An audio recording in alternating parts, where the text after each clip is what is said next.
नहमदुहु व नुसल्ली अला रसूलिहिल करीम।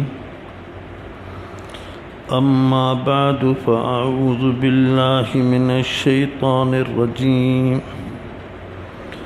बिस्मिल्लाहिर रहमानिर रहीम। वयसअलूनका अनिल जिबालि फ़क़ुल यंसिफ़ुहा रब्बी नस्फ़ा फ़यज़रुहा क़ाअन सफ़्सफ़ा ला तरा फ़ीहा इवजन वला अम्ता यौमइज़िन यत्तबिऊन अद्दाइय ला इवज लह व ख़शअतिल अस्वातु लिर्रहमानि फ़ला तस्मअु इल्ला हम्सा यौमइज़िन ला तन्फ़अु श्शफ़ाअतु इल्ला मन अज़िन लहुर्रहमानु व रज़िय लहु क़ौला यअलमु मा बैन अयदीहिम व मा ख़ल्फ़हुम वला युहीतून बिही इल्मा व अनतिल वुजूहु लिल हय्यिल क़य्यूम व क़द ख़ाब मन हमल ज़ुल्मा।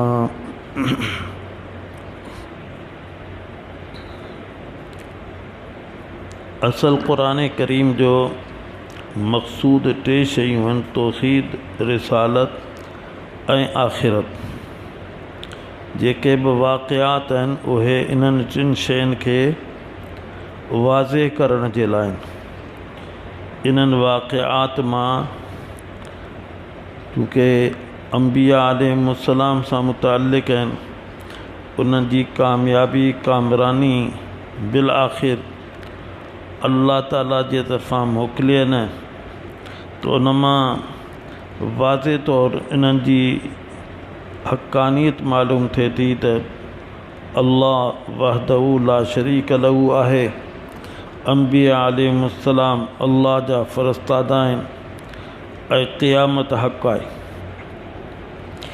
अहिड़े तरीक़े सां जेके अंबिया अलैहिमुस्सलाम जे ख़िलाफ़ आया, मुख़ालिफ़ हुआ, उन्हनि जो अंजाम छा थियो?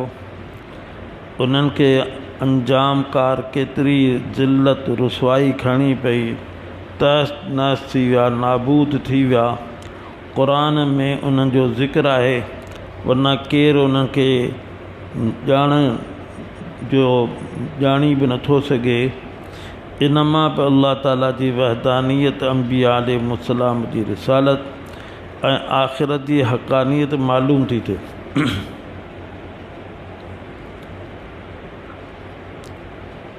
बनु सक़ीफ़ मां हिकिड़ो शख़्स हो, जॾहिं पाण करीम सल्लल्लाहु अलैहि वसल्लम जिन क़यामत जा अहवाल ॿुधाया त क़यामत जा ही अहवाल आहिनि ऐं उते ही ॾुखियाइयूं पेश ईंदियूं, तकलीफ़ूं पेश ईंदियूं।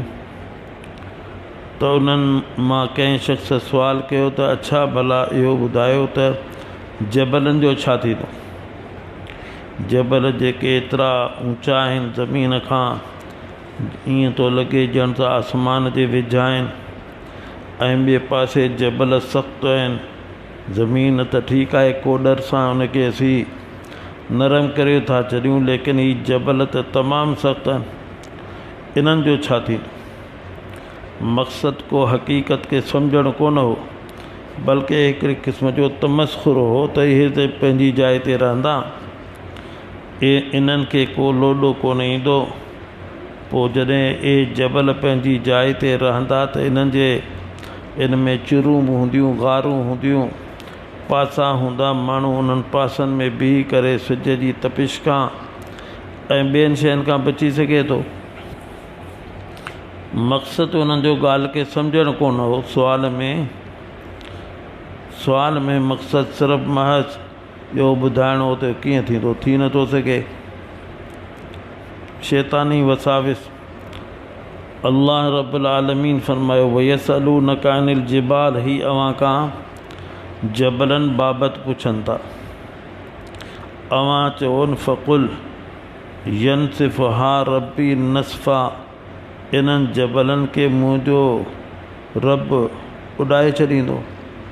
या हवा में ज़र्रात उॾामंदा आहिनि। ए जबल जेके तव्हांखे मज़बूत था लॻनि उहे बि ईअं ज़र्रात वांगुरु उॾामी वेंदा, रहंदी ई कोन। यनसिफ़ुहा, अल्लाह ताला जी कुदरत ॾे ध्यानु इंसान जो नथो वञे, पोइ अहिड़े क़िस्म जा सुवालात करे थो जॾहिं अल्लाह हर शइ ते क़ादिर आहे। इन अल्लाह अला कुल्ली शैइन क़दीर, त पोइ जबल छा था रखनि? जबल मज़बूत आहिनि असांजे मुक़ाबले में, असांजी हैसियत सां, लेकिन अल्लाह रब्बुल आलमीन जे साम्हूं त उन्हनि जी हिकिड़े ज़र्रे जे बराबरि बि अहमियत कान्हे। जॾहिं हू चाहींदो त इहे ईअं उॾामंदा जीअं मिटीअ में हवा में ज़र्रा उॾामंदा आहिनि। यनसिफ़ुहा रब्बी नसफ़ा, उन्हनि खे मुंहिंजो रब उॾाईंदो उॾाए। पोइ केॾांहुं वेंदा हुए जबल? भला उॾामिया ज़रात, वरी त ज़मीन ते अची पवंदा। अल्लाह फरमायो फ़यज़रुहा क़ाअन सफ़सफ़ा, करे छॾींदो अल्लाह उन्हनि जबलनि खे हिकिड़ो साफ़ चटियल मैदान, जीअं मानी केतिरी हमवार हूंदी आहे, हिकिड़ी कुंड खां वठी ॿी कुंड ताईं विच हमवार हूंदो आहे, ईअं पूरी ज़मीन बिल्कुलु हमवार थी वेंदी। ईअं लॻंदो ॼण त हिते को जबल हुई कोन। इहा अल्लाह जी कुदरत आहे। ला तरा फ़ीहा इवजम वला अमता, अवां उन्हनि जबलनि में उन ज़मीन में न ॾिसंदव हेठां वला अमता, न मथां, बराबरि थी वेंदी। जीअं ॿिए हंधि अल्लाह फरमायो इज़ा रुज्जतिल अर्ज़ु रज्जा व बुस्सतिल जिबालु बस्सा फ़कानत हबाअम मुंबस्सा, जॾहिं ज़मीन खे धूणियो वेंदो, उन में ज़लज़लो ईंदो ख़तरनाक हैबतनाक। व बुस्सतिल जिबालु बस्सा, ऐं पहाड़नि जो जबलनि जो जीअं कणिक जो भूसो थिए थो न, अहिड़े तरीक़े सां इन्हनि खे ज़र्रा ज़र्रा कयो वेंदो।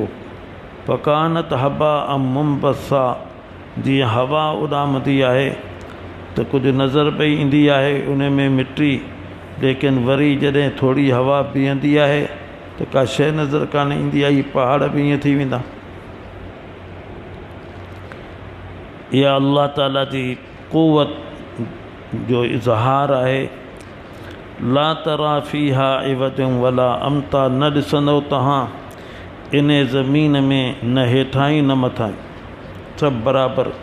हेठां वारो सिज जी तपिश उनखे घटि लॻंदी, मथां वारे खे वधीक लॻंदी, उते सभु मामिलो बराबरि हूंदो। आमाल जेके आहिनि से सिज जी तपिश खे रोके सघनि था, आमाल सालिहा, बाक़ी ॿी का शइ सिज जी तपिश खे नथी रोके सघे। अर्श अज़ीम जो सायो हूंदो, छांव हूंदी, बसि उन जे ज़रिए सां तपिश खां हिफ़ाज़त थींदी। उन में उहे शख़्स पिन जेके अल्लाह वास्ते मुहबत रखंदा हुआ, अल्लाह वास्ते कंहिंसां बुग़्ज़ रखंदा हुआ, उन्हनि खे इहो सायो महसूसु थींदो। या अल्लाह जे ख़ौफ़ में उन जे अखियुनि मां लुड़क तरी ईंदा हुआ। उहा 7 माण्हुनि जी जमात आहे। हिते त 7 माण्हू आहिनि, पर उनजो तइदादु तमामु घणो हूंदो, पर टोला तबक़ा 7 हूंदा। अल्लाह ताला असांखे अर्श अज़ीम जे तहत जेके 7 तबक़ा हूंदा उन्हनि में शामिलु फ़रमाए। इंसाफ़ करण वारो बादशाह बि उन में शामिलु आहे।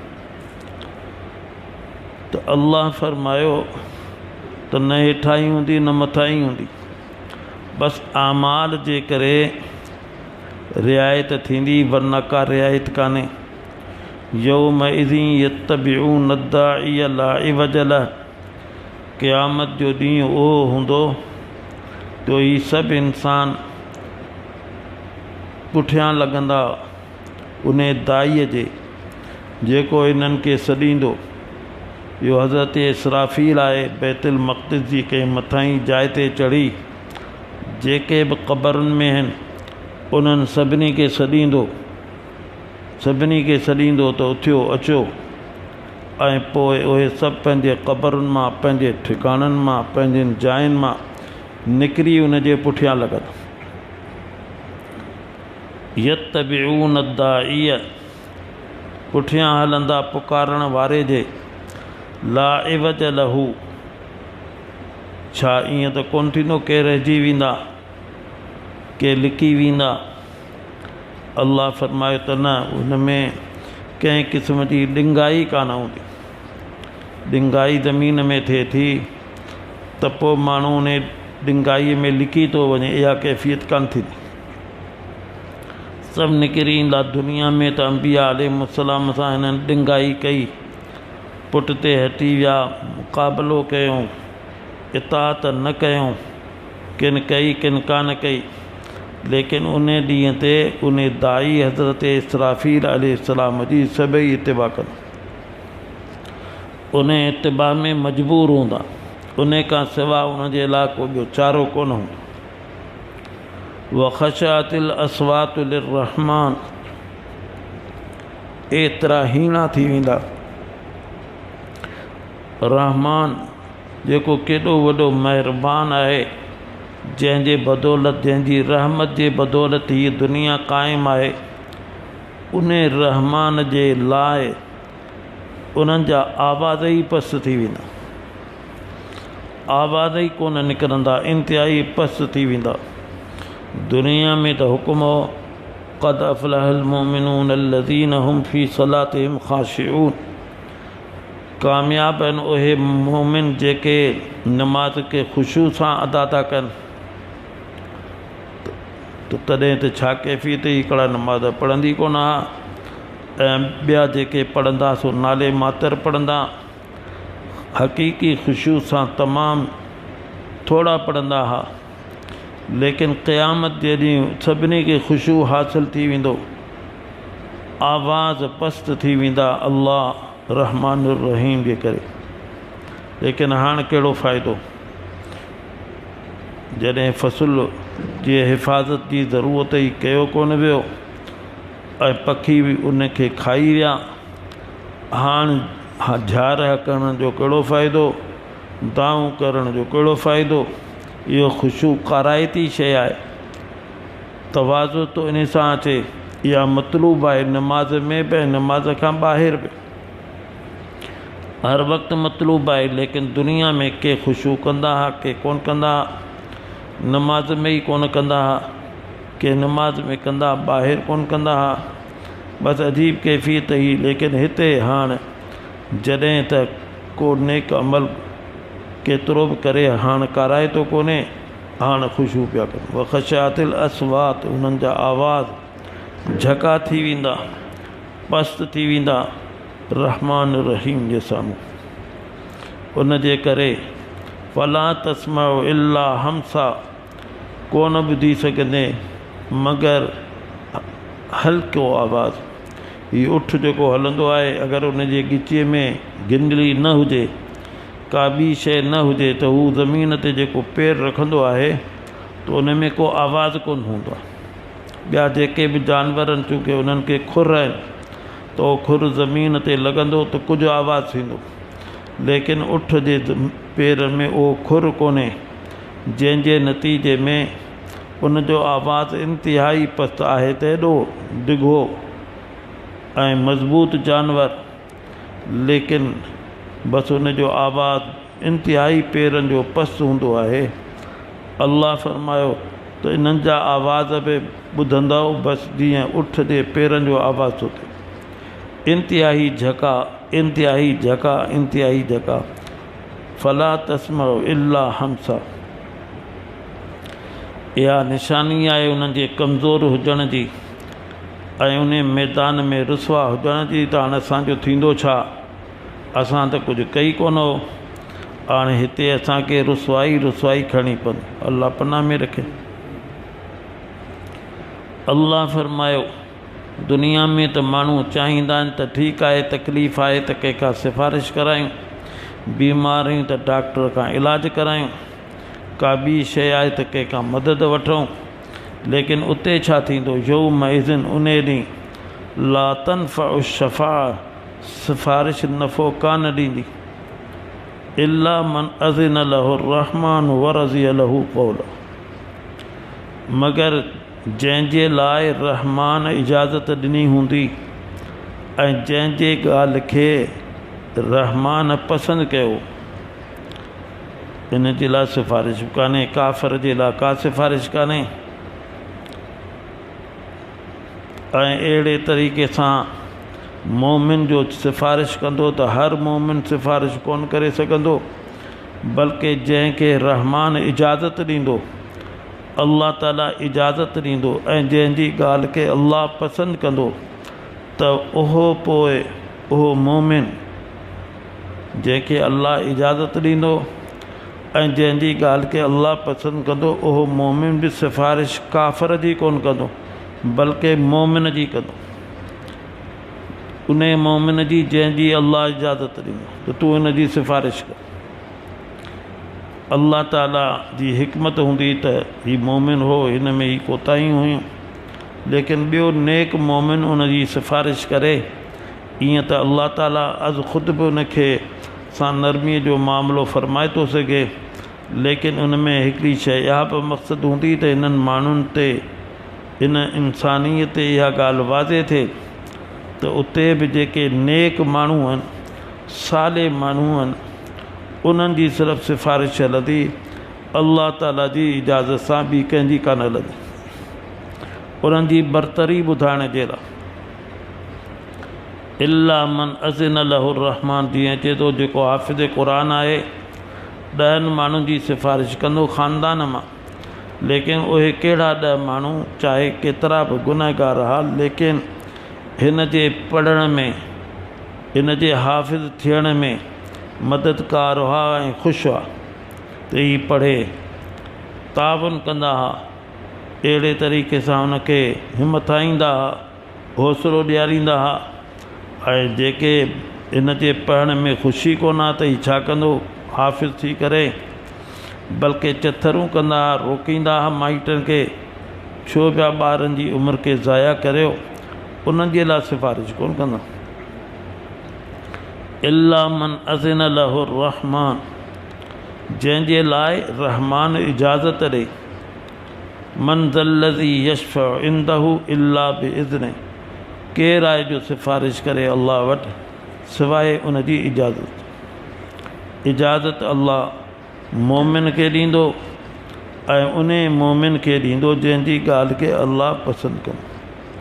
काफ़िर जी का सिफ़ारिश कान्हे।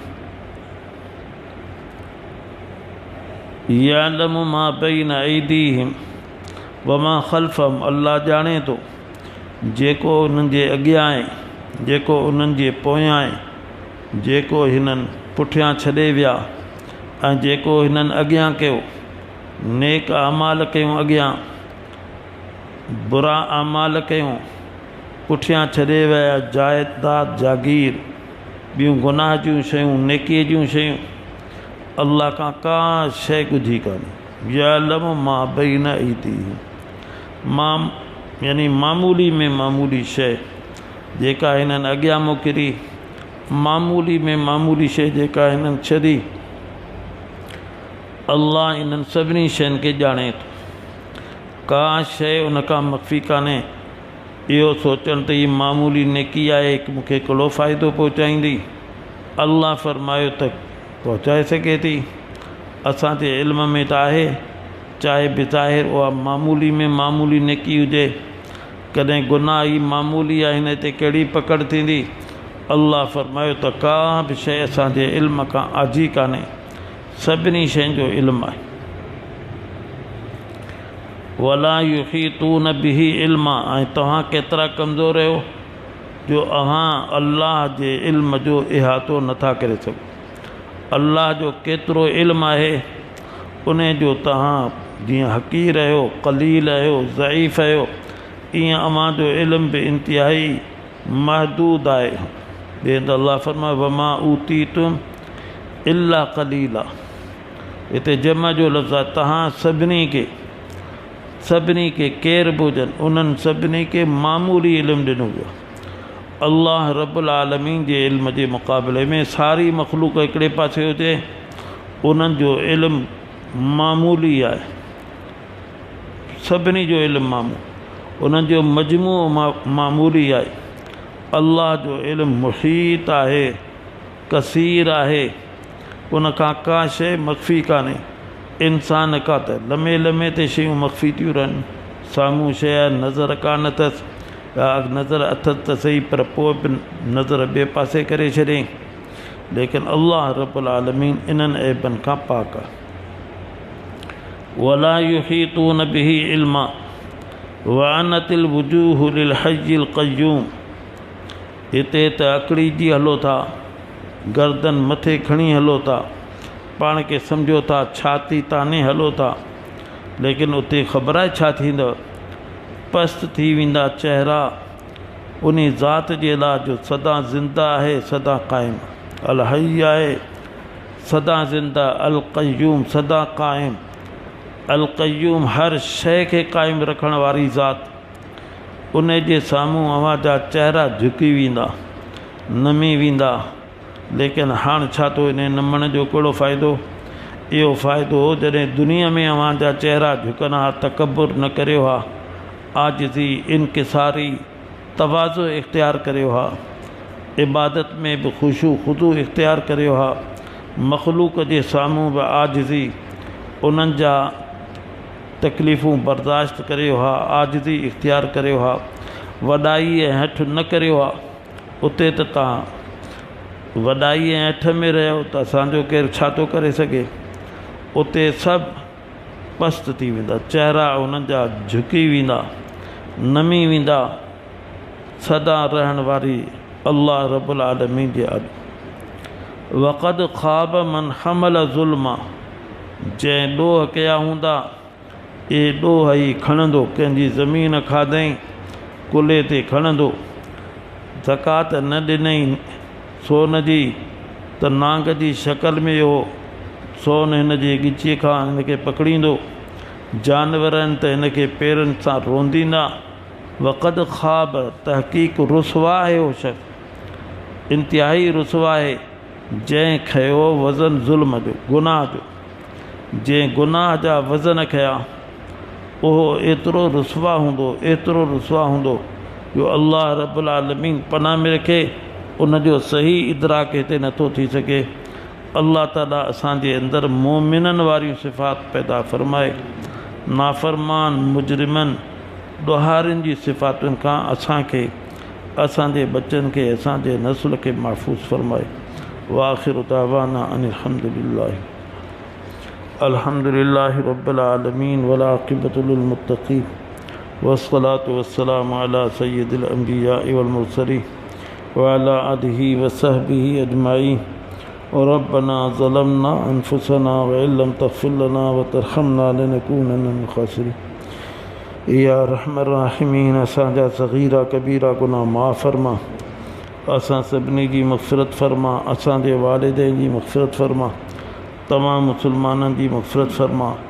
पूरी दुनिया मां करोना वायरस खे ख़त्म फरमा। ॿिया बि जेके मूज़ी वायरस आहिनि उन्हनि सभिनी खे ख़त्म फरमा। जेके इन मर्ज़ में मुब्तला आहिनि उन्हनि सभिनी खे आफ़ियत अता फरमा। जेके मुसलमान इन में फ़ौत थी विया आहिनि उन्हनि जी मग़फ़िरत फरमा। जेके हिन वक़्तु इन में मुब्तला आहिनि उन्हनि खे आफ़ियत अता फरमा। नदीम रफ़ीक करोना में मुब्तला है, या रहमर राहिमीन उनखे आफ़ियत अता फरमा, शिफ़ा अता फरमा, सेहत अता फरमा। डॉक्टर मुजाहिद साहब पथरीअ जी तकलीफ़ में आहे, या रहमर राहिमीन उनखे मुकम्मल आफ़ियत अता फरमा। ॿिया बि केतिरा सारा बीमार आहिनि उन्हनि खे आफ़ियत अता फरमा। अब्दुल मजीद अब्बासी जी अहलिय कोरोना में मुब्तला आहे, उनखे आफ़ियत अता फरमा। उनजे साहिबज़ादे जो को मुक़दमो आहे उन में अल्लाह ताला उनजी इज़्ज़त ऐं आबरू खे रखे उनखे सुरख़ुरू फ़रमाए। ॿियूं बि जेके मूज़ी बीमारियूं आहिनि जिन में इंसान मुब्तला आहिनि उन्हनि बीमारियुनि खां सभिनी खे महफ़ूज़ फरमा। जेके पंहिंजे नियाणियुनि ऐं पुटनि जे रिश्तनि में परेशान, बहितर खां बहितर रिश्तनि जो उन्हनि जे लाइ इंतज़ाम फरमा। जिन जूं शादियूं थी चुकियूं आहिनि, औलाद जा मुंतज़िर आहिनि, उन्हनि खे नेक सालिह औलाद सां मालामाल फरमा। असां सभिनी जूं तमामु जाइज़ हाजतूं पूरी फरमा, तमामु परेशानियूं दूर फरमा। रब्बना तक़ब्बल मिन्ना इन्नका अंतस समीउल अलीम व तुब अलैना इन्नका अंतत तव्वाबुर रहीम। व सल्लल्लाहु तआला अला खैर खल्क़िही मुहम्मद व अला आलिही व सहबिही अजमईन। आमीन बिरहमतिक।